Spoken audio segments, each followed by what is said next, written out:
Nazdar, nazdar, Ondrej z Trenčína.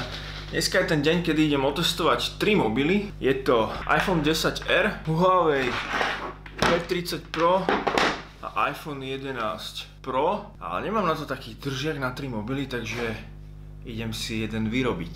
Hej.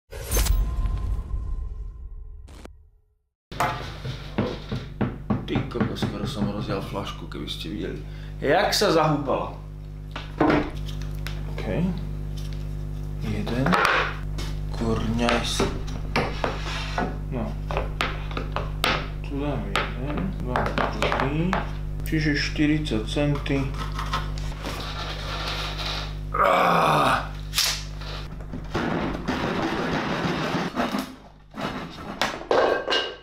To bolo pekné. Tým som mal rátať, že sa mi to do faka. Jasné, že som tam mal zabiť klince, debil.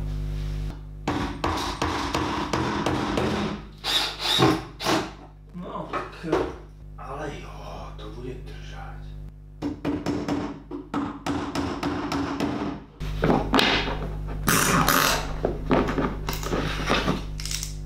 Kámo.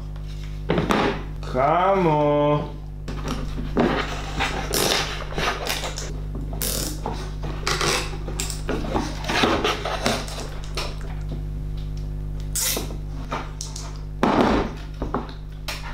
Ľudia. 3. Kokos, nádhera. Čo si? Dobre, nie? Ideme testovať, kámo. Viete, čo je sranda, že je pomerne zima. Je 15 stupňov a ja by som určite zniesol aj bundu, ale akože vydržím. Ľudia sú úplne vyletnení, úplne, že tričko, blúzička. To je vlastne ten efekt tesne po lete, že už je zima a ľudia ešte stále v tričkách a dokonca týpka som obchádzal ešte v kráťasoch. A keď bude po zime 15 stupňov, tak ľudia ešte budú v zimných bundách chodiť. Takže ja vás vítam na takom mojom prvom väčšom zrovnávacom teste smartfónov. Viem, že existujú na to držiaky, ktoré sa dajú objednať niekde z zahraničia. Ja som na to jednak nemal čas a jednak som si povedal, že prečo nie. Stačí mi k tomu 4 kusy dreva. Vyrobil som si toto. Takže poďme to zapnúť a otestovať. Poďme na vec.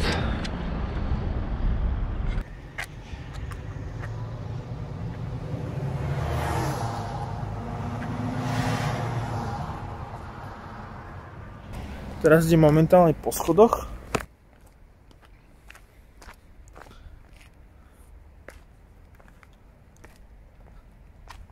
No, tie uhly nie sú úplne 100% rovnakým smerom, takže neporovnáte úplne na 100% tie uhly. Možno, že niečo je vyššie, niečo je viac doprava, niečo je viac doľava. Môžeme sa pozrieť najskôr na vodičku. Máme rybárov. Čiže takto záber do diaľky voda. A myslím si, že čo sa týka farebnosti displeja, tak tam vyhráva ten iPhone vpravo a to je iPhone 11 Pro. Môžeme skúsiť test nejakého zazumovania, takže Huawei. Ideme na 10-násobný zoom. Dáme tam tie domčeky, ja to priostrím k tým domom, to je asi takto. iPhone XR, to je maximum. A 11 Pro, toto je maximum.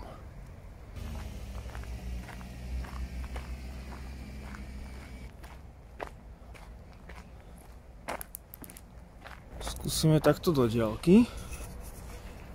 A ja skúsim na všetkých troch telefónoch spraviť zoom na to logo tej starej OZ-y. Takže Huawei, iPhone XR, iPhone 11 Pro.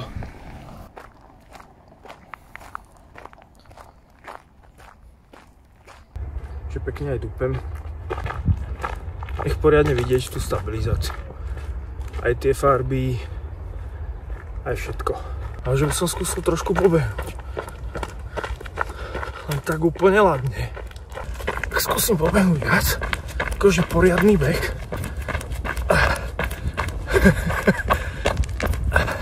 Idem trošku pobežať. Takisto s 2 rukami.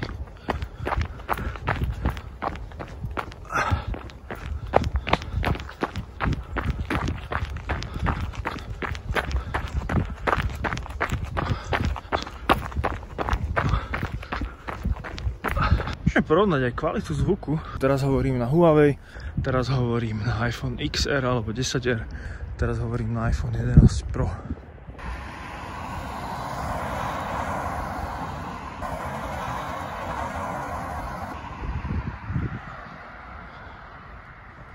To by som to videl ešte na fotku.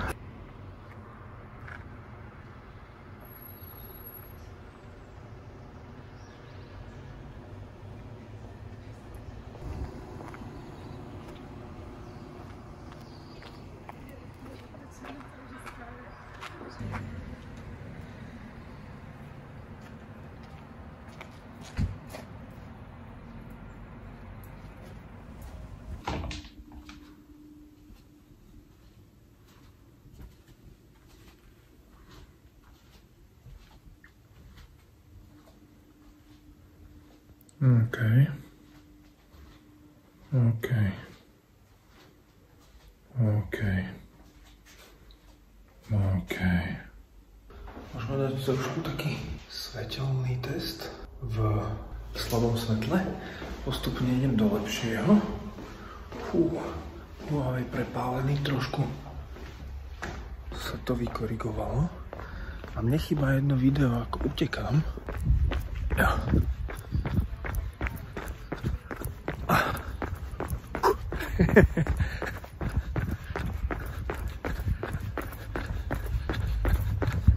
Skúsim to dať čo najďalej od seba.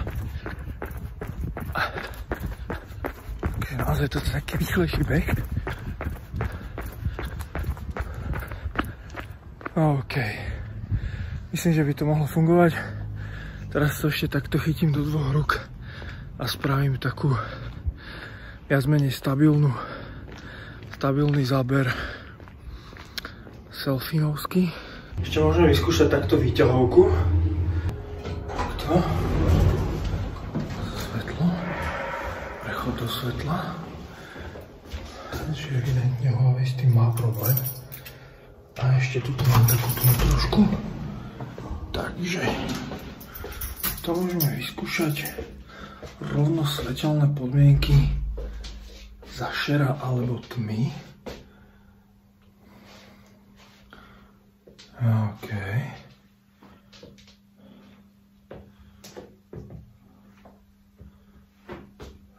No. Nový iPhone, mám taký pocit, na tom nie je úplne najlepšie.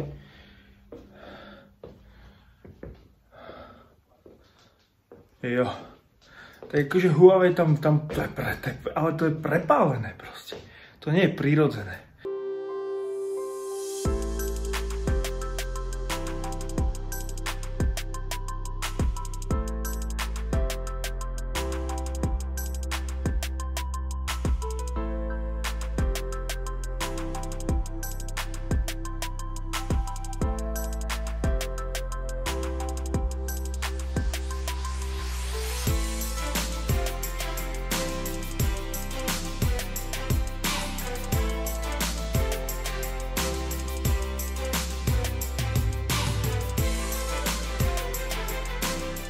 Tak čo poviete, ako sa vám to páčilo? Ja som trošku sklamaný, aký malý progres je v iPhone 11 Pro v tej kamere.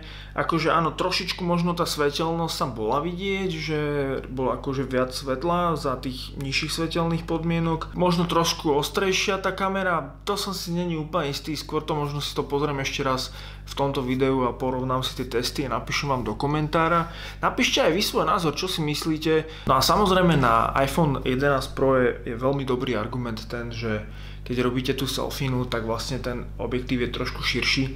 Takže najmä pre vlogerov a pre ľudí, ktorí chcú proste ukázať, čo je za nimi, je to obrovská výhoda, pretože predsa len ten starší iPhone mal ten obraz dosť úzky a keď ste proste vlogovali alebo niekomu nahrávali video alebo s niekým možno video chatovali, video telefonovali, tak nevidel veľmi, čo je za vami. Toto je o mnoho lepšie a za mňa palec hore. A ak to bude aspoň 200 lajkov na tom videu, tak spravím porovnanie Samsung Galaxy S10 versus nový iPhone 11 Pro. OK?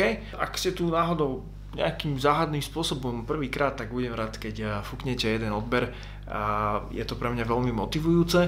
A ak sa vám videjko páčilo, dajte like, napíšte ten koment, budem sa veľmi tešiť a prajem vám príjemný deň. Ďakujem za dopozorenie videjka. Čaute.